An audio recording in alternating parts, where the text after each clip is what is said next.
குண்டலினி சக்தியானது, இந்த பிரபஞ்ச இயக்கமானது அதை பொறுத்துக்கிட்டு நம்மளை இணக்கமாவே வச்சிருக்கு. அதோட இணைச்சு ஏந்திலை அப்படின்னா பெண்ணுன்னு அர்த்தம். இங்க இருக்கக்கூடிய இருப்பு அப்படின்றது தந்தையா சொல்லப்படுவாங்க, ஆனா சொல்லுவாங்க, பரமாத்மாவா சொல்லுவாங்க.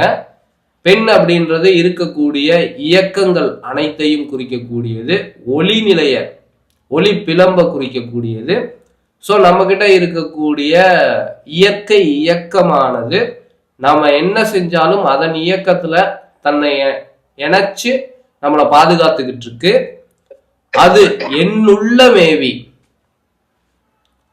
இப்ப நம்ம உடல்ல கோடிக்கணக்கான இயக்கங்கள், நாம ரசிச்சு சாப்பிட்டாலும் அந்த சாப்பாட்டை உடல்ல 7 தாதுக்களா மாத்தி உடலுக்கு சக்தியாகவும் உடல் கழிவுகளை அழகா வெளியேற்றி நாம்